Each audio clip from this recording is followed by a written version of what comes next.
Welcome to Private Club Radio, your weekly source for industry education, news and discussion. Broadcasting from Tampa, Florida, ladies and gentlemen, here is your host, Gabriel Aloisi. Top of the morning to you here on Private Club Radio. We've got an exciting show. Going to be chatting with the new chair of the National Club Association, Miss Terra Waldron. It's a great interview we have talking about the National Club Association and her plans as chairperson of the board. And before that, we're going to speak with a gentleman in Pennsylvania, Mr. Ira Berkowitz, who is going to tell us a little story about why you should never burn a bridge. It's a little short story that Ira tells about his experience in the club business, being pulled from one club to another, and I think you'll enjoy that one. Well, the new issue of Club Director magazine is hot off the press, and if you turn to page 18, I've got a little article in there. So thanks to the NCA for including me in their premier publication. And in my article, I talk about the 3 ways that your club needs to evolve to stay relevant as the next generation of member is coming down the pike. So if you want to keep your doors open in 25 or 100 years from now, this is an article that you'll want to take a look at. It's available at nationalclub.org. You can get a subscription if you don't already have one.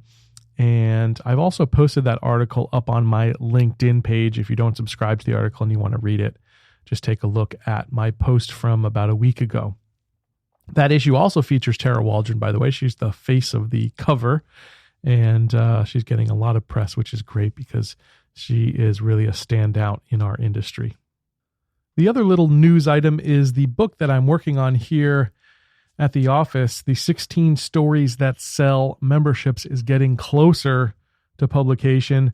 Thanks to all those who took a look at the book and gave me their feedback. We're trying to incorporate some of that feedback into the book. And it's interesting reading that. A lot of folks mentioned that the ideas were great, but how do you implement those ideas? That information needs to be in the book. Well, of course, that information's in my other book, The Definitive Guide to Membership Marketing. But we're going to try to include a little bit more implementation lessons into this book.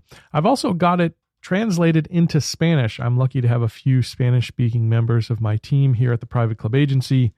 It's a pretty diverse group here in the office, and we're going to try to do this book in Spanish, which would be kind of cool.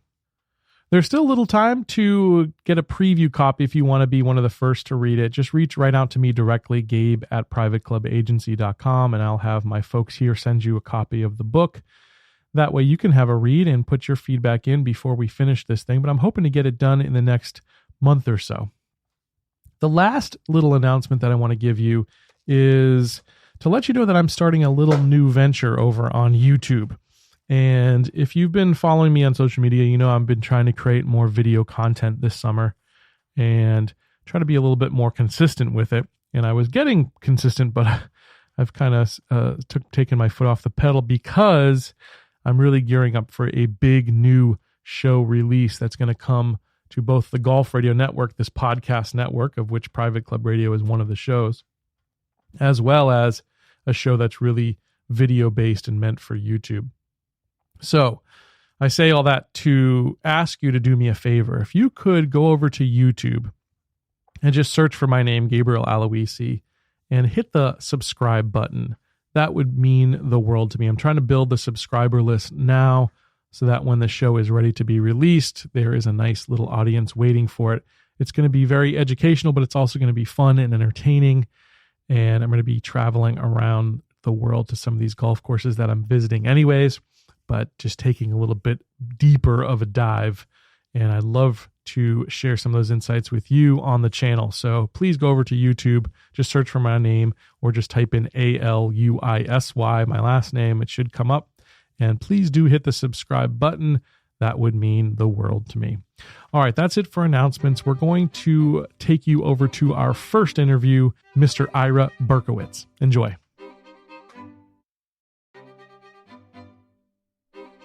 My next guest is Ira Berkowitz. He is the general manager at Spring Ford Country Club in Royersford, Pennsylvania. Ira, how are you today? I'm terrific, Gabe. How are you? I'm doing really well. I'd love for you to give us a little bit of your background because it's a pretty unique story. Well, yeah, I think it is in the club management industry. I actually was previously a professional musician. That's what I majored in through school and college. I'm a tenor saxophone player. I had my own band playing weddings, bar and bat mitzvahs, all types of parties from 73 to 1992. Also, during that time period, met my wife. We've been married over 40 years at a large restaurant that we both managed and did the catering department. And in 1992, that particular venue did close down. And I said, let me pursue hospitality further, and actually looked in the newspaper prior to the internet jobs and found a assistant manager position available at a country club in the suburbs of Philadelphia, and did the interview and was hired. And that was my welcome to the club manager industry, which took a little while for me to figure it out, maybe a few months. But thank goodness there's the Club Managers Association and our local chapter out here, the Philadelphia and Vicinity chapter. Yep. I was able to join. And through the education, talking to the other folks who did this position, it really became clear to me what type of industry I'm in. And as Greg Patterson had put it at one of my first conferences, you're in the happiness business. So that's right. Here I am. Yeah, that's really cool. I'd love to hear, you've got a great story for us about not burning bridges. But before we go there, I'd love to hear about what that transition was like from the restaurant business into the club management business, and what were some of the key challenges that you had to overcome professionally, and maybe some advice you'd give for other people looking to make that transition. Well, that's a great question, because the restaurant business versus the club business. And I joke these days where they say, where's your restaurant at the club? I said, well, we really don't have one. We have member dining. And that's what I find is the biggest difference in the aspect of a membership-owned country club, where you are catering to your members, their guests. They're here all the time. I put in a lot of hours. Sometimes I think some of them are here more than me. That's a joke. Okay. But it's still part of the entertainment business to me, too. Being a band leader in country clubs, you're entertaining all the time. So I do find the similarities unique, to say the least. Sure. How about some of the, what in terms of your business skill set did you have to own making that transition? Well, like I said, being having the club chapter, Philadelphia and Vicinity education events locally and at conferences available to us, basically it was the mindset adjustment of the environment. And I've now been in the club industry for 27 years. But fortunately, and you know the turnover in this business is the infamous 2.5 years, I've only been to 3 clubs. And the first, as the assistant manager, I wasn't looking to make a move, but a friend of mine said, let me have your resume. There's a club closer to your home called Springford Country Club. This is back in 93. And his boss was a member here, and the thing was that they were building an addition to the clubhouse to double the size of the facility. And that it's so close to me, 12-minute ride, that it'd be worth for me to possibly get an interview here. And I did that, and 14 months went by. Patience is a virtue. I get a phone call from Springford that says, we're ready. Are you ready? And I kind of said to myself, ready for what? Right. But they did offer me the general manager position. So I did come to Springford in 1994 during the construction phase. We reopened, opened a new section of the building for member dining, and the previous section became banquets. And I spent 12 years here. Now, things, can happen. My philosophy is always be able to agree to disagree, and when that kind of ends, maybe it's time to move on. Mm-hmm. So after 12 years, I went to another club, not too far from me, in Bluebell, Pennsylvania. It was called Meadowlands Country Club. And the reason I opted to interview with them is I grew up in Northeast Philadelphia. I've lived in Collegeville, Pennsylvania for over 40 years. But Meadowlands membership, I figured maybe a lot of them grew up in Northeast. Maybe they went to my high school. Maybe I have connections from being a band leader. And that was so true. It was a great experience being there with that membership. That's super cool. Then what happened is Meadowlands was actually sold. It's now called Bluestone. And I had no intentions of leaving. In September of 2015, my phone rings out of the blue, and it's the current president here at Springford Country Club. And he said, I have two questions for you. The first question, are you looking? I said, well, you probably heard through a mutual friend, it's all the connections, it's a very small world, that I interviewed at another club, but it was just too far away for me to commute. He says, yes, I heard about that. He said, second question, would you like to talk to me about coming back to Springford? And that was a head spin. So I said, wow, it's been 10 years, you know? Yeah. And I asked a few questions, and I also said, is my old assistant, Rhonda, back at the club? He said, yeah, she came back in 2011. That was a big factor to me. Sure. I said, okay, what do you want to do? He says, I'll be at your house next Tuesday night at 7 o'clock. So I said, sure, come on over. Long story short, we spoke. I said, I'll get back to you tomorrow. I looked at my wife. I said, okay, two decisions here. I stay where I am. It's being sold. It's a little bit of uncertainty. Or go back home to a place that just needs a little more tender love and care. And that was an easy decision for me. So I always say, never burn a bridge. You just never know. And I've been back here since December 1st, 2015. That's a great lesson for everyone, because it is, like you said, such a small industry. You do never want to burn a bridge. Oh my gosh. That's for sure. So what was the club like when you came back to it? What kind of shape was it in? Well, you know, I think 2008, the recession hurt a lot of clubs. And, you know, maybe not the real big ones, but the medium-sized ones, the smaller ones like us. And when I first walked back in, my first day, I literally thought I was in a Twilight Zone episode when you don't see something for 10 years, but not much has changed. Right. You go, what is going on here? But I was told immediately, don't worry about it. We just bought new pool furniture. We're redoing the dining rooms. We're redoing the ballroom. We're doing a lot of work on the golf course. And they have done everything they told me they were going to do, plus more, and we're still on a improvement model here. Yeah, that's and really everything cool. is increasing. Membership is increasing. The party business, the wedding business has come back. That was in trouble. But everything has come back, and again, it's Happy Val. Once again. That's awesome. So great lesson there. Never burn a bridge. Any other lessons that you'd give other managers out there in similar positions as yourself? Well, you know, I had some great mentors even before coming into the club industry. Folks that I've worked for. One guy said, "Don't sweat the small stuff." A great book to read. The other is rule with an iron fist, but wear a silk glove. Don't yell at anybody. You know, you're working with kids, college kids, high school kids.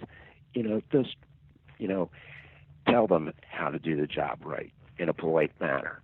Another thing that I did at the previous club, Meadowlands, which I put walkie-talkies with earpieces. We all look like the CIA. On every front of the house person, servers, bartenders, food runners, and all management. That is a tremendous tool to elevate your service. And that was one of the first things I did when I came back to Springford. Nice. So I like that. I think that does give an air of professionalism, because it just seems like the staff is working together when you see something like that. I see those in stores and other places. And I don't think I've ever seen it in the club, but I think that's really unique. That's a great idea. Well, it's fantastic. My office is on the first floor. I can't see anything, but I hear everything. Right. I hear the communications of the staff, and it's basically, they can always find me. And there's a joke. I said, hey, you can't run, you can't hide. Right. You know? Yeah. So, and the speed of communication, you know, if someone's across the room, it takes time to walk over there.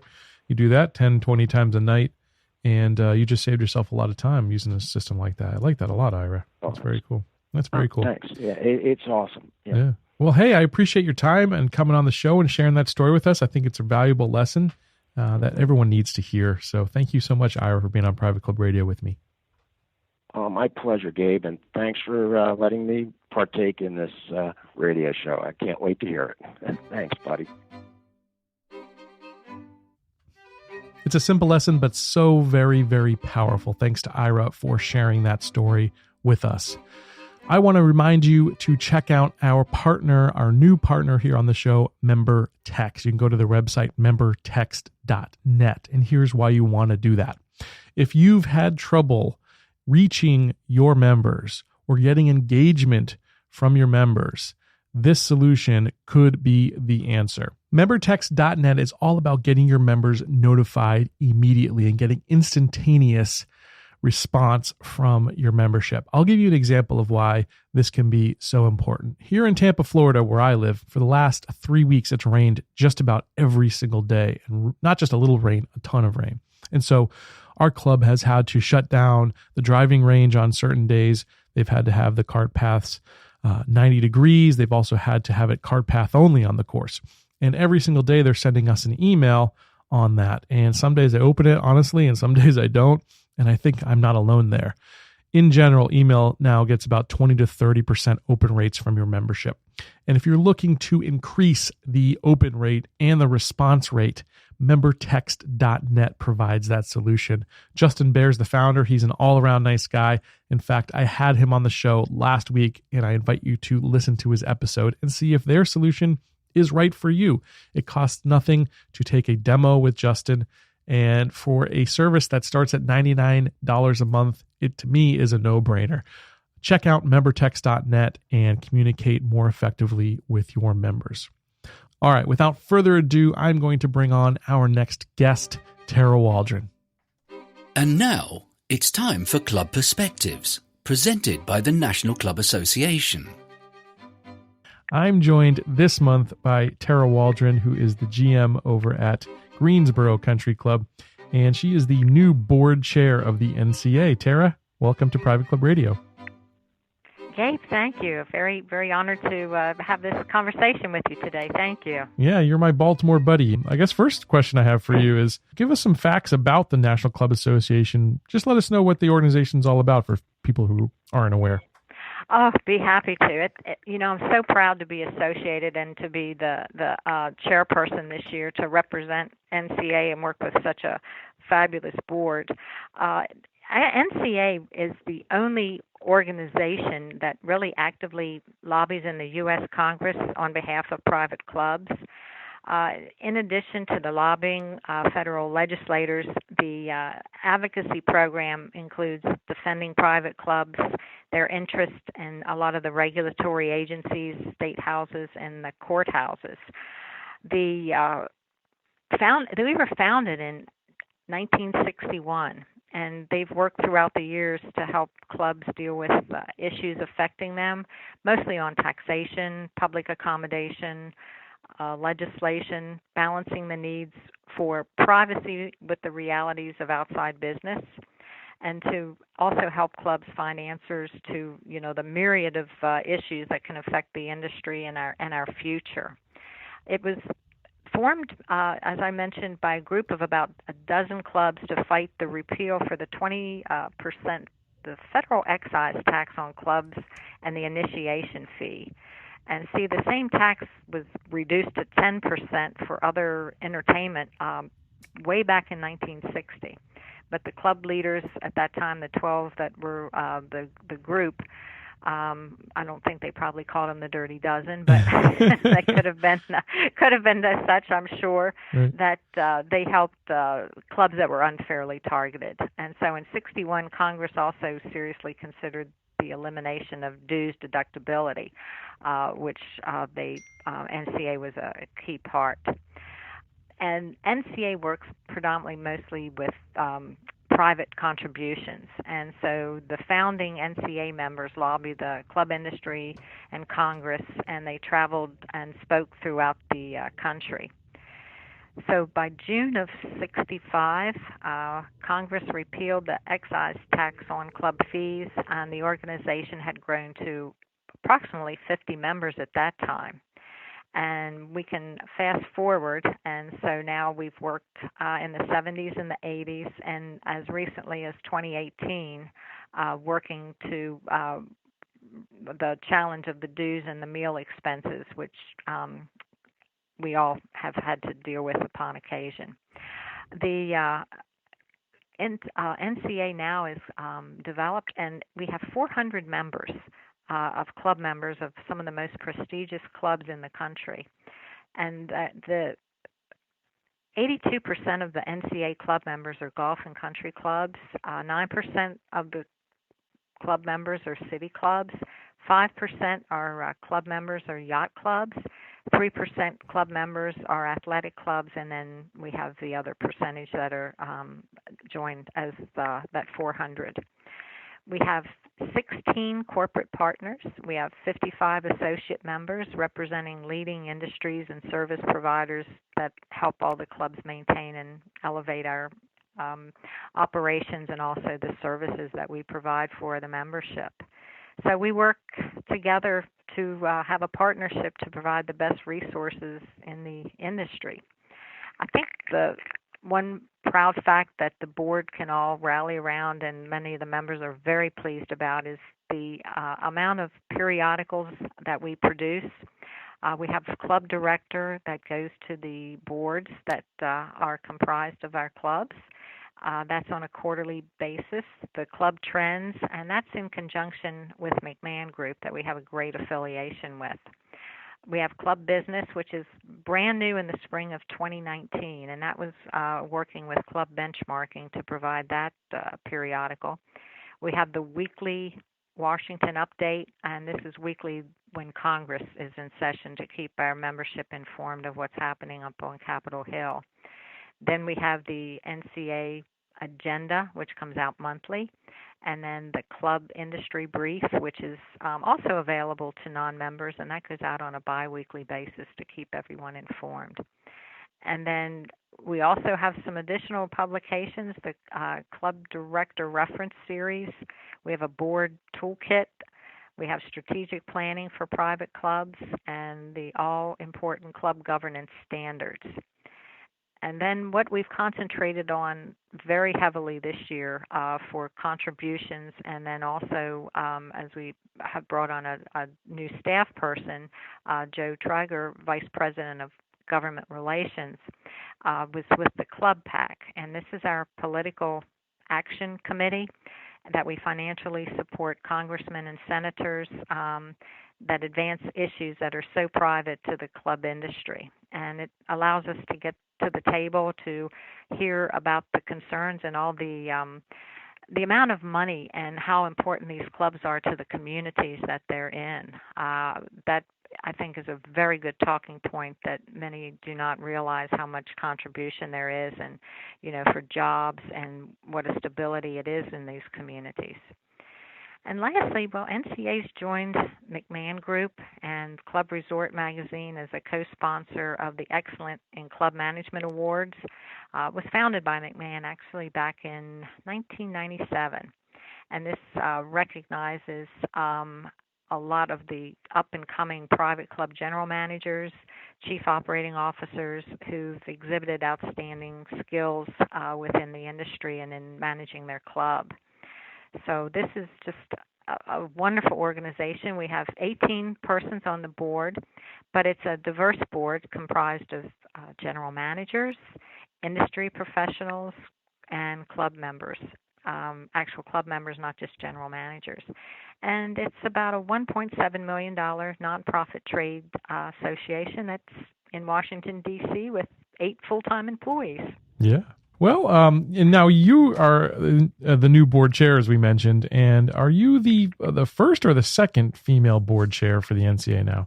I'm the very first. Yeah. I'm pleased to say I'm the very first since 1961. Yes. Wow, that's pretty cool. What's that honor feel like for you, Terra? Sometimes I think I'm speechless on it.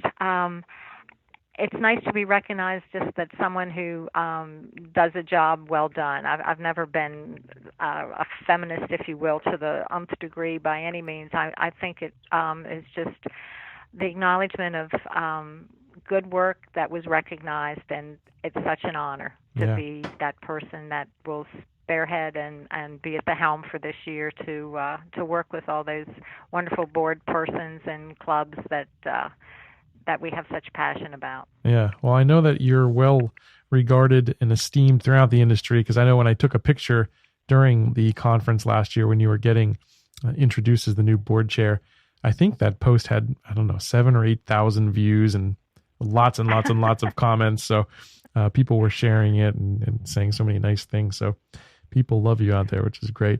Let's talk about the strategic plan of the NCA. What is the strategic direction you're looking to take the organization in this coming year? I think we've gone back, I don't want to say go back to our roots, but to really, really define, because the association stands for advocacy, insight, and governance. And even to the degree that we have a picture of the Capitol in our logo. And so we're focusing on club governance expertise, the NCA brand, to improve the effectiveness of club boards. That's where many people struggle. I hear that all the time, and that's a slow process in order to do that. But also that how these clubs, but how the rules and legislation affect the organizations that they may have no idea about. So going back to that, we want to be the preeminent advocate and resource for the club community. So we identified where we had some weaknesses and where we needed to concentrate our strengths and the strength of the board and those that are coming onto the board. So we're practicing what we preach, if you will, to say we need someone who is strong in this competency. And that's how we're leading this organization, to identify those that everybody has a contributing competency to give to this organization and to maximize that to the best of our ability. If there's a club out there and maybe considering joining the NCA or otherwise maybe getting involved, what would you tell that club, and why is it so important to be part of the NCA? For the resources that are available to them, when you start to have a resource and you can just go to your website and pick up information, and you can pick up the phone, call National for information that they may need for a board meeting.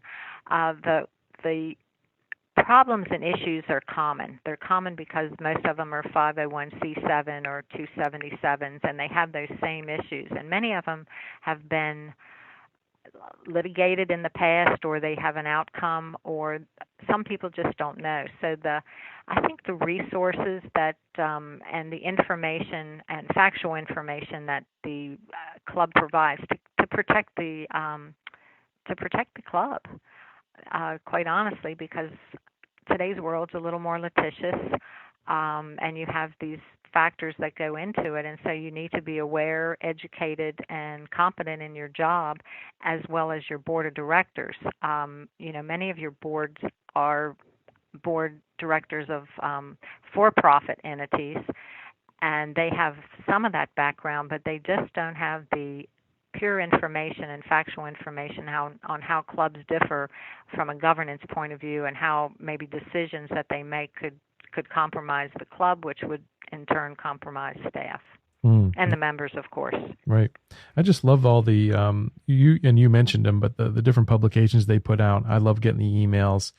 It's always really intriguing information, and I love the conference because it's always something different. Like, I go to a lot of conferences in the club industry, and the NCA conferences are always my favorite every year because of the speakers that they get from outside the club industry, from inside the club industry. The topics they cover are so unique. What were some of your highlights from this last conference, Terra? Oh my gracious. The lecture and meeting retired Chief Justice Anthony Kennedy. had to be the all-time highlight of the conference now and probably for many years to come. It's going to be hard to beat that.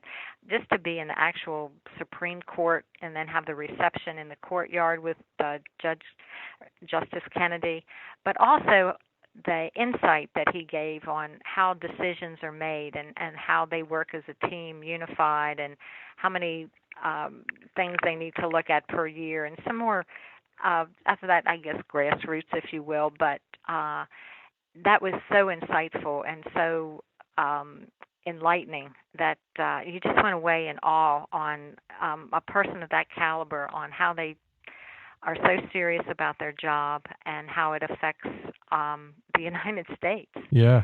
Well, I started geeking out about the Supreme Court myself because it was so exciting, I thought. And I've been going to the Supreme Court website actually and reading opinions and things now ever since that day. That was so cool.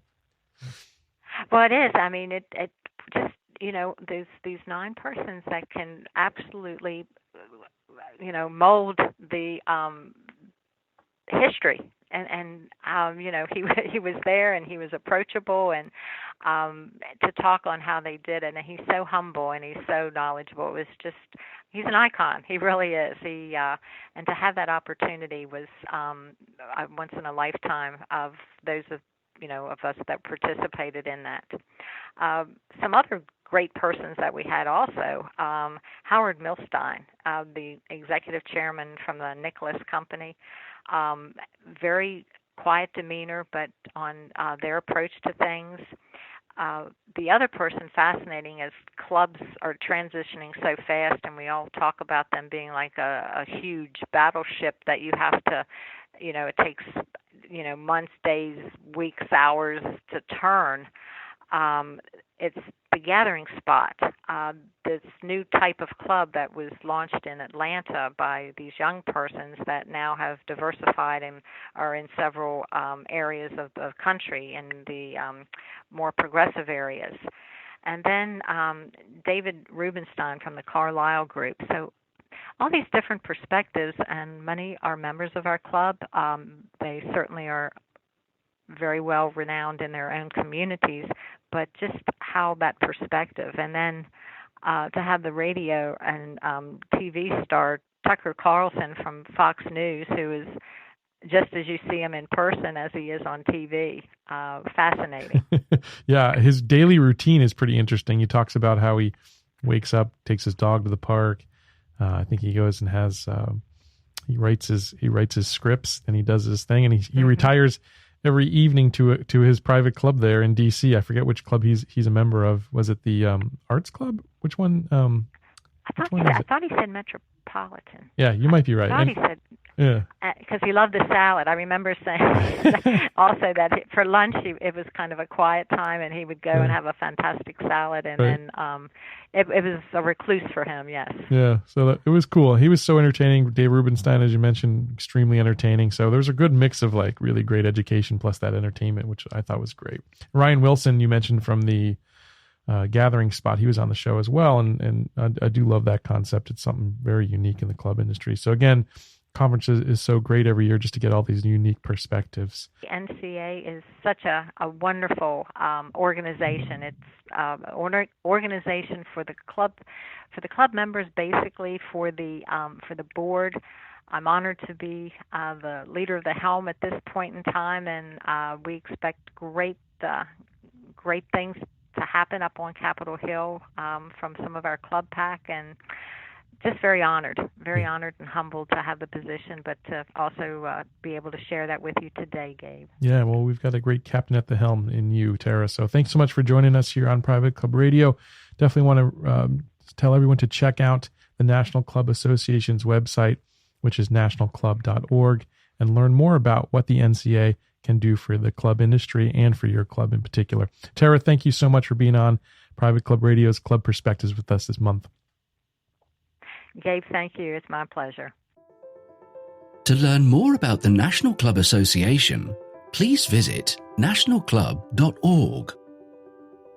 That's going to do it for this episode of Private Club Radio. Thanks to Ira and Terra for joining us here on the show. I hope to catch you back next week here. In the meantime, please do check out that YouTube channel of mine and please do hit subscribe. Like I said, that would mean so much to me. I'll catch you back here next week on Private Club Radio. And until then, here's to your membership success. Private Club Radio is brought to you by Concert Golf Partners, helping to preserve and enhance private golf and country clubs. Concert Golf has the capital, expertise, and private club hospitality experience to help upscale private clubs achieving long-term success and membership growth. For 25 years, Concert Golf has allowed private club members to focus on simply enjoying their club. Visit concertgolfpartners.com to learn more about the recapitalization process.